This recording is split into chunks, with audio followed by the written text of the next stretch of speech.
Assalamualaikum warahmatullahi wabarakatuh.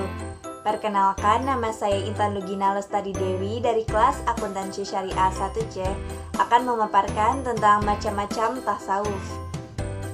Sebelum memaparkan macam-macam tasawuf, saya akan menjelaskan tujuan tasawuf, yakni ada 3. Yang pertama, tasawuf bertujuan untuk pembinaan aspek moral.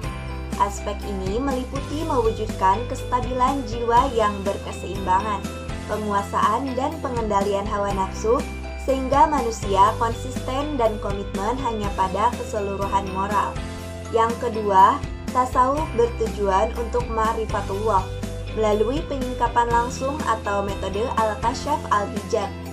Yang ketiga, yaitu tasawuf bertujuan untuk membahas bagaimana sistem pengenalan dan pendekatan diri kepada Allah secara mistis filosofis, pengkajian garis hubungan antara Tuhan dengan makhluk, terutama hubungan manusia dengan Tuhan, dan apa arti dekat dengan Tuhan. Berikutnya yaitu macam-macam tasawuf. Yang pertama yaitu tasawuf sunni. Tasawuf sunni adalah ajaran tasawuf yang membahas tentang kesempurnaan dan kesucian jiwa yang diformulasikan pada pengaturan sikap mental dan pendisiplinan tingkah laku yang ketat guna mencapai kebahagiaan yang optimum. Tasawuf seperti ini dikembangkan oleh ulama-lama sufi. Dalam pandangan para sufi berpendapat bahwa untuk merehabilitasi sikap mental yang tidak baik diperlukan terapi yang tidak hanya dari aspek lahiriah. Oleh karena itu, pada tahap-tahap awal memasuki kehidupan tasawuf, seseorang diharuskan melakukan amalan dan latihan kerohanian yang cukup berat. Tujuannya adalah untuk menguasai hawa nafsu, menekan hawa nafsu sampai ke titik terendah dan bila mungkin mematikan hawa nafsu sama sekali.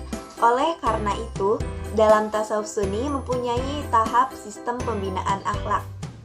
Macam-macam tasawuf sunni ada 3, yaitu yang pertama, tasawuf Qur'ani. Tasawuf yang mengacu kepada nilai-nilai Al-Quran dalam usahanya untuk mendekatkan diri kepada Allah. Yang kedua yaitu tasawuf akhlaki, yang pembahasan analisis tentang jiwa manusia dalam upaya menciptakan moral yang sempurna. Yang ketiga yaitu tasawuf salafi, tasawuf yang digagas oleh sekumpulan tokoh ulama salaf seperti Ibnu Taimiyah dan muridnya Ibnu Qayyim al-Jauziyah.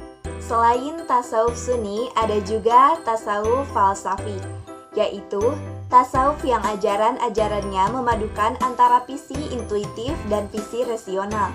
Terminologi filosofis yang digunakan berasal dari bermacam-macam ajaran filsafat yang telah mempengaruhi para tokohnya.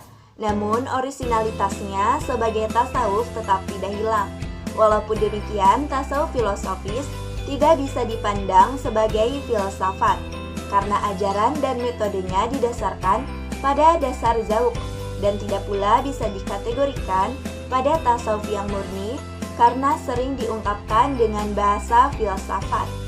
Dalam upaya mengungkapkan pengalaman rohaninya, para sufi falsafi sering menggunakan ungkapan-ungkapan yang samar yang sering dikenal dengan ungkapan sattahiyat, yaitu suatu ungkapan yang sulit dipahami, yang seringkali mengakibatkan kesalahpahaman pihak luar dan menimbulkan tragedi.